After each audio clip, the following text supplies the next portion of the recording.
భయ్యా మనం జనాల్ని జగన్ సోమరిపోతు చేసేటన్నా అది చాలా తప్పుడు పదం. జగన్ ఏంటంటే పేదల్ని గుర్తిస్తున్నాడు. వీళ్ళు ఏంటంటే ఎప్పుడు కార్పొరేటే ఎదగాలని చూస్తారు. ఈయన ఏంటంటే పేదోడు కూడా ఎందుకు పెద్దోడు అవ్వకూడదని జగన్ చూస్తున్నాడు. అంటే పవన్ కళ్యాణ్ కూడా చంద్రబాబునే సపోర్ట్ చేస్తున్నారు. అవును, పవన్ కళ్యాణ్ ఎప్పుడు చేస్తాడు బ్రో. ఆయన ఏంటి లాస్ట్ టైంలో ప్యాకేజ్ ఇండివిజువల్గా కాంట్రిబ్యూట్ చేయొచ్చు కదా. ఆయనకంటూ ఒక పార్టీ ఉంది, ఇండివిజువల్గా పోటీ చేయొచ్చు కదా. ఆయన సత్తా ఏంటో చూస్తారు. బెస్ట్ తెలంగాణ ఎలక్షనే చూశారు. దాంట్లో ఏమైంది చూసారు కదా మీ తెలంగాణ ఎలక్షన్లోనే ఏమైంది. 2000 డిపాజిట్స్ కూడా రాలేదు. డెవలప్మెంట్ లేదంటున్నారు కదా. ఎక్కడ ఆంధ్రాలో డెవలప్మెంట్ ఉందో లేదో మనం వచ్చి చూడాలి బ్రో. ప్రతి ఒక్కరూ ఏదో చిన్నవి చూసి చెప్పకూడదు. మాది శ్రీకాకుళం జిల్లా. అక్కడ డెవలప్మెంట్ అనేది ఎన్నో వేల కోట్లు పెట్టి ప్రాజెక్టు ఉద్దానం కిడ్నీ పేషెంట్లకు కట్టాడు. ఒక కిడ్నీ రీసెర్చ్ సెంటర్ జగనన్న పాదయాత్రలో ఆ ఏరియాలో కిడ్నీ పేషెంట్లు ఎక్కువ అని ఆ సమస్య చెప్పుకుంటే అక్కడ వాళ్ళ సమస్యని ఒక రీసెర్చ్ సెంటర్ ఒక 3 yearsలో కట్టారంటే అంత చిన్న విషయం కాదు. దాన్ని చాలా బాగా కట్టి వాళ్ళకి వాటర్ సమస్య ఉంది, ఆ వాటర్ సమస్య కూడా సాల్వ్ చేశారు. అంటే అది పవన్ కళ్యాణ్ గారు అక్కడికి ఉద్దానం సమస్య లేపబట్టే కట్టారు, లేకపోతే పాదయాత్ర తర్వాత పవన్ కళ్యాణ్ అనే వ్యక్తి అక్కడికి వచ్చాడు. ఆ పాదయాత్రలో చేసింది ఈయన. తర్వాత పవన్ ఒకటి చేశాక 100 మంది వచ్చి కోతలు కోస్తారు. అది మనం పట్టించుకోకూడదు. అంటే జన సైనికులు వచ్చేసి పవన్ కళ్యాణ్ రావడం వల్లే కట్టాడు, లేకపోతే లేదా అంటున్నారు. జగన్ వస్తే కదా ఇవన్నీ అయ్యాయి. జగన్ ఫస్ట్ పాదయాత్ర చేస్తే కదా నెక్స్ట్ వచ్చాడు జనసేన. జగన్ చేశాకే ఇవన్నీ వచ్చాయి. అంటే ఎమ్మెల్యేలను మార్చడాన్ని ఎలా చూడాలంటారు? ఎమ్మెల్యేలని మార్చడం అనేది ఇప్పుడు మన అనిల్ కుమార్ యాదవ్ని తీసుకోండి. మన నెల్లూరులో ఎమ్మెల్యే కంటెస్ట్ చేశారు.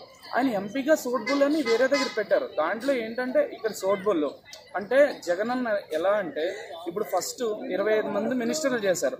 మీరు కూర్చోండి అమ్మా, మీకు నెక్స్ట్ ఇంకా పథకాలు ఇస్తాను, మీకు నేనున్నాను, నేను మీకు గౌరవం ఇస్తానని వాళ్ళకి మంచిగా చూసి అందరూ నా గవర్నమెంట్లో అందరూ మినిస్టర్స్ అవ్వాలి అని చూస్తున్నారు. దాంట్లో తప్పేముంది? ఆయనలాగే ఎంతోమంది ఎమ్మెల్యేలు అవ్వాలనుకుంటున్నారు. ఎంతోమంది డాక్టర్స్, ఎంతోమంది ఎన్ఆర్ఐస్ ఎమ్మెల్యేలు అవ్వాలనుకుంటారు. అందరూ ఆయన అభిమానించే వ్యక్తులు. అందరూ కూడా ఎమ్మెల్యేలు ఎందుకు అవ్వకూడదని ఆయన ఒక ఉద్దేశం అంతే. అంటే చంద్రబాబు గారు మేము వస్తే అభివృద్ధి దాంతోపాటుగా సంక్షేమం కూడా సమంగా ఇస్తామంటున్నారు కదా.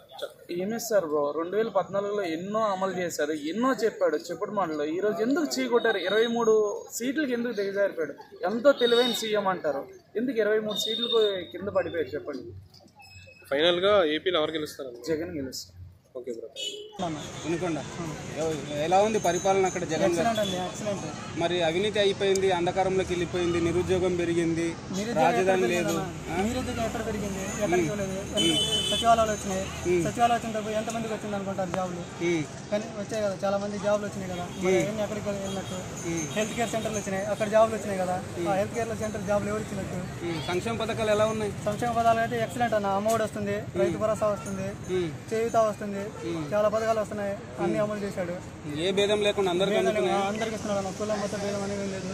మరి ఈసారి Janasena, TDP, BJP and Sharmila వీళ్ళందరూ కలిసి వస్తున్నారు. జగన్ గారు సింగిల్ గా ఒక వైపు నుంచి వస్తున్నారు. ఎలా ఉండబోతుంది? మరి ఎంతమంది కలిసి వచ్చినా జగన్ కొట్టేవాడు లేడండి, ఇది మాత్రం పక్క. లాస్ట్ టైం 151 స్థానాలు ఇచ్చారు. 175 పక్క. 175. జగన్ గారు 155 అంటున్నారు. మరి స్థానం చేంజ్ చేస్తున్నాడు, ఎమ్మెల్యేలకు నియోజకవర్గాలు భయపడి చేంజ్ చేస్తున్నాడు అంటున్నారు టీడీపీ వాళ్ళు. భయపడి చేంజ్ ఎందుకండి? ఇప్పుడు ఎమ్మెల్యేలు చేంజ్ చేయడం వల్ల ఒకవేళ కొన్ని ఏరియాల్లో కొంతమంది ఎమ్మెల్యేలు ఉంటారు, అది ఎమ్మెల్యేల ప్రాబ్లం కదా. గ్రాఫ్ను బట్టి చేంజ్ చేస్తున్నా. మరి విద్యా వ్యవస్థ ఎలా ఉంది? చేంజ్ అయిందా జగన్ గారు వచ్చిన తర్వాత? చేశారు కదా, డెవలప్మెంట్ చాలా బాగా చేశారు. అంటే ఒకప్పుడు బాత్రూమ్లు సరిగా లేవన్నారు, బాత్రూమ్లు కట్టించాడు. డిజిటల్ గా మనకంటే బుక్స్ చదువుకోవడం అలాంటివి ఉండేది. ఇప్పుడు డైరెక్ట్ గా డిజిటల్ లైబ్రరీలు పెట్టించాడు, ట్యాబ్లు ఇస్తున్నాడు అందరికి. వైద్య వ్యవస్థ ఎలా ఉంది? వైద్య వ్యవస్థ కూడా ఎక్సలెంట్ అండి, బాగుంది. రీసెంట్ గా 25 లక్షల ఆరోగ్యశ్రీ చేశాడు కదా, ఎలా అనిపించింది? బాగుందండి. గ్రామంలో కూడా హెల్త్ సెంటర్లు పెట్టడం, వాళ్ళ ఇంటికే హెల్త్ వాళ్ళు రావడం ఎలా అనిపించింది?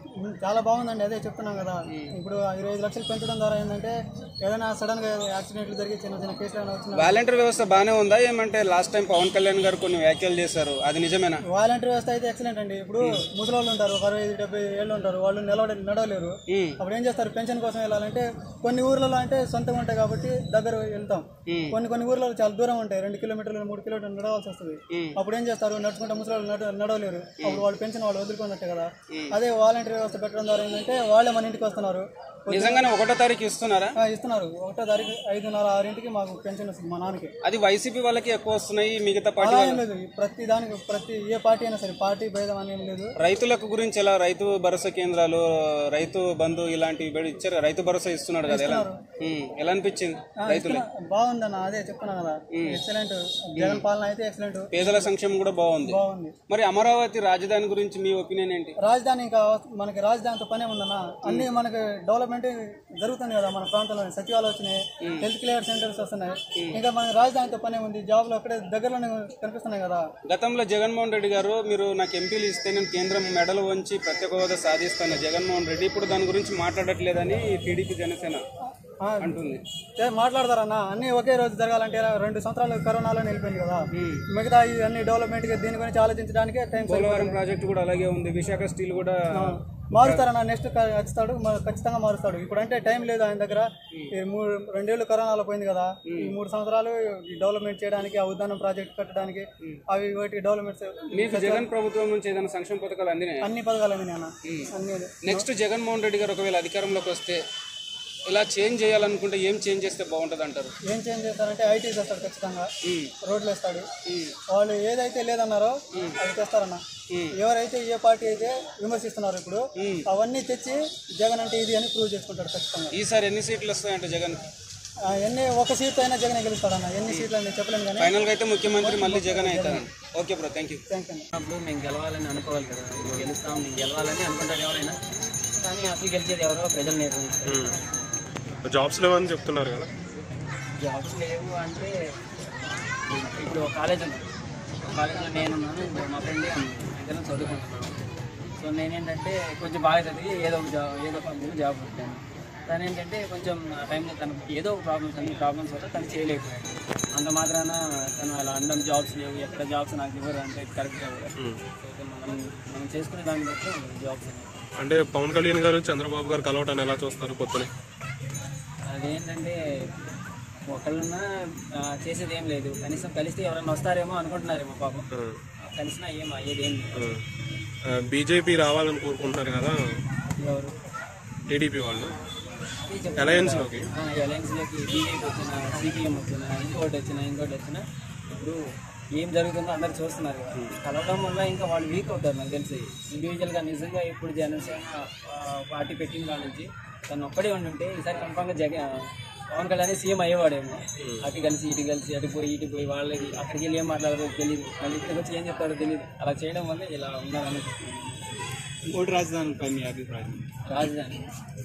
రాజధాని అనేది అన్నీ ఒకేసారి అవ్వాలని ఏం లేదు, బట్ అవ్వాలి, కన్ఫామ్గా రాజధాని కావాలి అందరికీ. రాజధాని అనేది మ్యాండేటరీ కాబట్టి అవ్వాలి. అది కూడా కొంచెం ప్రభుత్వం దృష్టిలో పెట్టుకొని కొంచెం ఫాస్ట్గా చేస్తే మంచిది. ఎమ్మెల్యేని మార్చడానికి ఎలా చూడాలంటారు? అది కరెక్ట్ పాయింట్ అన్న. ఎందుకు మార్చాలి అనేది, ఇప్పుడు ఎమ్మెల్యేలు మారుస్తున్నారంటే నాకు నచ్చలేదు అనేది తీయట్లేదు. సో అక్కడ ఏదో ఒక పొలిటికల్ సర్వేనో ఇంకోటో వెళ్ళి జనాల్లోకి వెళ్ళి ఇక్కడ మీ ఎమ్మెల్యే నేను చేస్తున్నాను, నా వంతకి ఇది చేస్తున్నాను, అవన్నీ మీకు అందుతున్నాయి లేదా, లేకపోతే మీకు మీ ఎమ్మెల్యే ద్వారా ఏమైనా ఇబ్బంది ఉందా అని అడుగుతారు కదా. అడిగినప్పుడే సరే మా ఎమ్మెల్యే మమ్మల్ని పట్టించుకోవట్లేదు, మాకు ఇలా కరెక్ట్గా లేదు అని జనాలు అభిప్రాయం తీసుకొని వాళ్ళు చేస్తారు కదా. అలా తీసేయడం కరెక్ట్ కదా. షర్మిల గారి కామెంట్స్ ఏ విధంగా చూడాలి? షర్మిల గారి కామెంట్స్ అంటే ఆమె రాజకీయ భవిష్యత్తు కోసం చూసుకుంటుంది అనుకుంటాను.